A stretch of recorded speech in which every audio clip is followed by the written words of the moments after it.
What's up, guys? So I'm going to go ahead and break down for you the child safety kit presentation, just basically in the simplest form.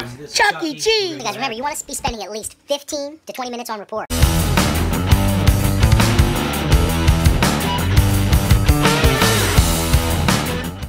Wow, Chucky, I mean, that was a crazy story. I mean, you really got your hands full. All these kids, single dad, all these restaurants to run, tokens to count, prizes to give away, I mean, pizza to make. It's crazy. It's crazy. The only suggestion, only critique I have, Chucky, is the wings, the Chuck E. Cheese. Could be just a little bit more meat, maybe a couple different sauces. Other than that, man, good to go. Good. In the 2-beer limit. I understand it. I do, but that really sucks, too, because right when you get going, all of a sudden, you have to wait another hour to get another beer. What's up with that? Anyway, okay. Child safety kits. Like I was saying before, like I mentioned on the phone, you had requested these online. The first 3 hours that a child goes missing is the most vital time. Statistically, children that aren't found in the first 3 hours, they're either never found or they're found murdered. So it's imperative to minimize any wasted time whatsoever in that first 3 hours to go ahead and get that missing kid call out. And a lot of people don't understand or realize the amount of information needed and needs to be like gathered and reported to the police right away when a child's missing to go ahead and start all that, you know, like description and fingerprints and hair samples and height, weight, and allergies and medical information and all that stuff.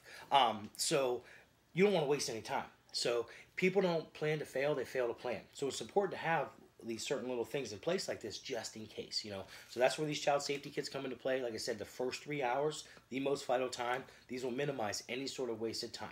And I'm going to go over these in just a second. So the company that provides the funding for the family care program is called American Income. Have you ever heard of American Income?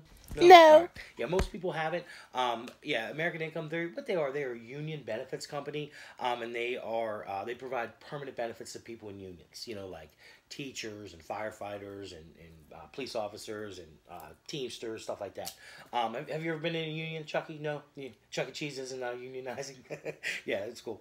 But anyway, if your parents, whatever, were in one, you would have heard of them before because they would have handled their permanent benefits. But like I said, they provide the funding for the family care program. And the family care program is actually a 2-part program. The first part is to protect the child in the event something were to happen to them. The second part of the program is a program to protect the child in the event something happens to you. Okay? So I just got to put some of your info in the computer here so it knows I was here today and I get credit for meeting the famous Chuck E. Cheese. I tell you, I have been going to Chuck E. Cheese since I was like 4 or 5. Like the first one that opened in Monroeville. It was so cool. I remember they had the cheese factory and stuff like that. I do not like that anymore, Chucky. I guess it's the insurance and stuff. But there was like this crazy maze and soft. It was like craziness. I remember it was absolutely awesome.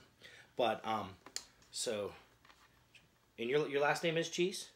Yeah. Okay. And what's your birthday, Chuck? June 8th, 1988. Oh, okay. Mine's the 10th. Okay. All right. So like I said, American Income, they're a union company, so they don't do any advertising. You'll never see a billboard or a commercial on TV or whatever, basically because they're not really allowed and they don't really need to because, again, they just service unions.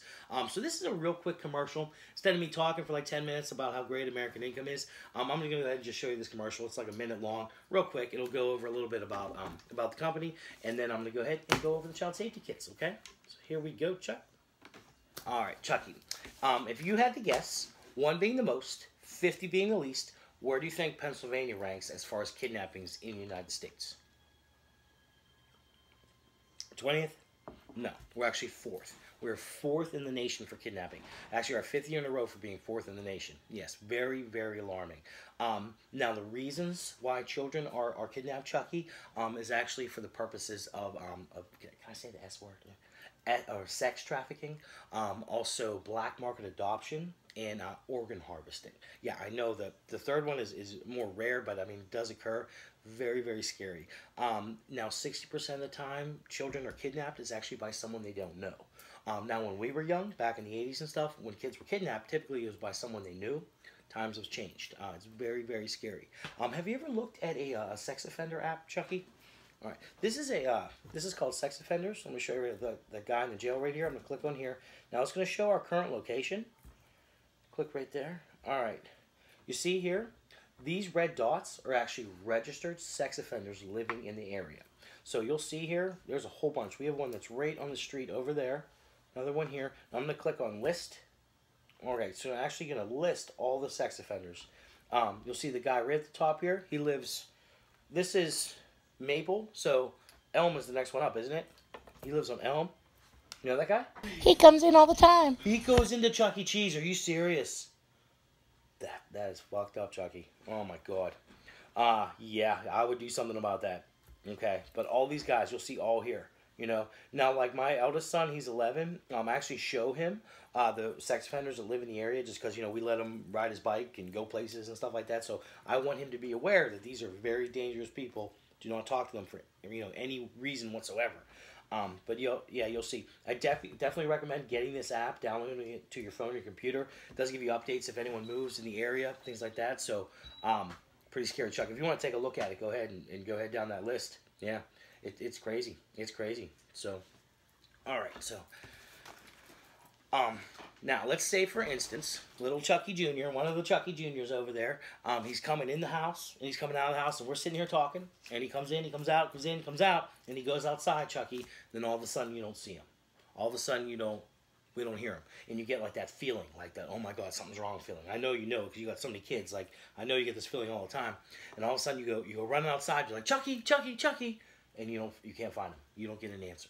And I'm out there and I'm yelling. Next thing you know, the neighbors come out. Everyone's outside. Everyone's looking for Chucky, and we can't find him. Let's say 10 minutes go by and we still haven't found Chucky. I mean, that'd be pretty scary, wouldn't it? Yeah. So what do you think your next step would be? Okay. Call the cops. Yeah. That's what most people say. So you're going to call. How long do you think before the cops get here? 10 minutes. 10 minutes? 10 minutes? Okay. So let's say best case scenario, nothing else is going on. Because remember, if there's a severe car wreck, if there's a domestic violence call, if there's some other serious thing going on, that's going to take precedent, and the police are actually going to have to go there first. Because this isn't a kidnapping kid call. This isn't some dude in a clown mask grabbed my kid and drove away. This is, he ran out on the porch, now I can't find him. So they are going to come, but if there's something else that's more pressing, they're going to go there first. Let's say, Chucky, relax, best case scenario, they get here in 10 minutes. So 10 minutes have gone by while we look for little Chuck. Another 10 minutes till the police get here. Now they're going to arrive. Now they're going to start asking you questions. What was he wearing? How tall was he? How much does he weigh? Any vital medical information? Is he a stuffed animal just like you? All this stuff they're going to want to know. Recent photo, hair samples, fingerprint, all this stuff, all of a sudden building up, and time is ticking away. God forbid he did get kidnapped. Right there, that's minutes and minutes and minutes that kidnapper has to drive down the turnpike, to drive down 79, to get to 80, to get to Ohio, to get to West Virginia, all these different directions. Even scarier, this piece of shit that lives right up the road over here, that's 20 minutes in his basement, Chucky. Okay? So I know if that was one of my kids, I would want that missing kid call out right away. I would want no wasted time whatsoever. Okay? And that's where these kids come into play. I want you to make sure you have these filled out for all 37 of your children. Make sure they have all that information in here. Okay? This is so, so important. God forbid a kid goes missing. This can give you an extra measure of protection that can lead to them being rescued. So there's a real quick video here that's going to go over the child safety kit. I'm going to go ahead and play that for you. Okay. It is so quiet in here, Chucky. I can't believe all those kids are just sleeping. Crazy. You've had that feeling. You took your eyes off your... So, like, God forbid a child goes missing, whenever the police arrive, you only have to answer 2 questions. What were they wearing? Where were they seen last? Go find my kid. Just like that. And literally what the police do with this is they take this, they open it up, take a picture, flip it over, take a picture, send it to the dispatcher, and take it with them for the samples. Literally, within minutes, all of your child's vital information is already at the dispatcher, at the police department, already out in the wire, already being put on TV, radios, all that stuff just like that. Could you imagine if you didn't have this? How long it would take to gather you? Like you said, you didn't even know that, stuffed animals don't even get a social security number, so you don't know how you would even do that? Yeah. Pretty scary, Chuck. Pretty scary. I know. I'm so glad I came here today to get you these, just to be safe. Like I said, people don't plan to fail; they fail to plan. If you don't think about like the what ifs in life, like oh my God, what if this happened? What if this happens? You have to think about those things and have stuff in place just in case. And I'm a firm believer in karma. It's almost like if you do that stuff, karma doesn't bite you in the butt. So you do see the value in these kits, don't you, Chuck? Yes. Okay. In my opinion, these literally save lives. Don't you agree? Yes. Yeah? Okay. Also, in my opinion, I feel that everyone that has kids, grandkids, nieces, nephews, babysits, whatever, needs to have these in their home to protect the kids. Don't you agree, Chuck? Yes. Okay, great. Well, just like you receive these at no cost, you also have the opportunity to sponsor anyone and everyone that you know to also receive these kits. Okay. All I ask is that is for their name and their phone number, and I go ahead and I give them a call and ask them if it's okay if I deliver them kits just like I did to you today. I'm not allowed to just go up to a house because there's a swing set in the yard and like knock on the door and be like, hey, child safety kits. They're probably like, I'd be done. But yeah, so I actually have to call people and make sure it's okay. And Chuck, they can say no, but at least we tried. So I want to get as many of these kits out as I possibly can over the next month. So please, let's go through your phone. Anyone that you know, let's go ahead and put them down. I just need their name, their phone number, and how many kids they have, and just how you know them. Whether it's like, your brother, your cousin, your uncle, something like that, okay? But you said your sister lives over in on the other side of the city. Let's go ahead and start with her. You get your phone, right? All right, Chuck, we're up to 8. Two more. I'll tell you what. Most people give 10. I thought a guy like you would probably be able to do like 20, but we're at 8. I'm sure you could probably think of 2 more. I know. Remember you said about you also do sometimes on the weekends you do BMX. What about any of those guys have kids? Yeah. Well, look on. Just message them on Facebook. I know. There's people that I don't have their phone number too. Just message them. You'll get their phone. Get their number. I just need to have all this in just to verify so I can get it on the computer so I can set my schedule up. So yeah, just get it. All right, cool. All right, put them down there. So, all right, so you said this one was your sister, your friend, right? Friend. You said your cousin. This is the one that has the terrier, the bull terrier. Okay. He has a pit bull too. Oh my gosh, I gotta talk to him. Yeah, I don't know. You see my dog over there. But anyway, so. And then what I need you to do, Chuck, is I need you to contact these people and let them know that I'm going to be giving them a call to get them the child safety kits, just because most people aren't like you. They don't answer the phone when they don't know the number. So definitely I need you to reach out to them. If you want to send a group text, that's fine. I'm going to go ahead right now. I have this text here. I'm going to send it to you. And you see it just says like, this really nice guy, Jim, just got me these child safety kits. He's going to be giving you a call. This is his number. I sponsored you as well. They don't cost anything or anything like that, but you definitely need them to protect the kids. So, real simple. If you want to send that, but if you could do me a favor, I have an appointment. This is your sister, lives right over there. I actually have an appointment tomorrow at 6, right like 2 streets over.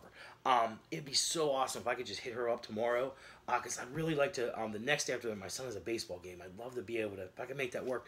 Can you give her a call real quick and just see if she can do 7 tomorrow? Because that would be so awesome. Okay. Yeah, you know what? I can, I can, that's cool. I can make it 7:30. That's fine. Yeah. What, Hi, I'm Jim. What's up? Yeah. I can't believe I'm sitting with the famous Chucky Cheese. Yeah. So okay. Yeah. It won't take too long. Just depends how many questions you have. I've been here for a while with Chucky because me and him just been talking about stuff because I'm a big fan. But yeah. So he said you have 3 kids. Yeah. And your husband, he'll be home at that time. Okay. All right. And you guys will be finished up with dinner and all that stuff. I don't want to impose. Okay. Yeah. Okay, I appreciate that. So I'll see you about 7:30 tomorrow. And yeah, okay. If you could just turn your porch light on for me, I'd really appreciate it because it'll probably be dark at that time. I don't want to be scared. Okay, I'll see you then. Bye. I think she hung up. Thanks, Chuck. But these other ones here, if you, like I said, if you could send that text out, or maybe even call them. Like I said, these three you'll see tomorrow at work. I'll probably be giving them a call. Let's say Tuesday. I'll give them a call Thursday. So, and I'm gonna let you know, Chuck. If I call one of them and they say they have no idea what I'm talking about, I'm gonna start blowing you up, calling, texting, everything. Because again, you told me we gotta get these out. All right, I do appreciate it though. Remember, it's vital to be emotional, dramatic, explain the child safety kits in detail, tell stories, use stuff, because you want to start that fire. Remember, to make a campfire, you got to crinkle up the paper, and you got to put the sticks on and break up the kindling, and put a little gas on and light it, and then blow on it, get it going, put some more paper on, keep it going, till it's burning. It's burning, it's burning, it's burning, and then eventually to keep it going, all you have to do is throw a log on. The same thing with the child safety kit presentation. The whole point of being all dramatic and emotional and all that stuff in the beginning is to get, like, people's juices flowing, the neurotransmitters in the brain firing, thinking about horrible, terrible things. Kids dying and being raped and kidnapped and organs ripped out and all that horrible stuff, sexual trafficking. You want them thinking about, talk about that stuff, because it's real, it's important, it gets the fire going. So then when you transition to life insurance, they're already thinking about horrible, terrible things. It's very easy to get onto serious subjects about dying and final expenses and stuff like that. The last thing you want to do is, during the child safety kit program, obviously be nice, respectful and stuff like that, but you don't want to make it all happy, hunky-dory. You have to get very serious. At least 3 or 4 times, you want a moment of about 10 to 15 seconds where people are just like, oh my God, and just like thinking. You want that extreme, emotional, whatever you want to call it.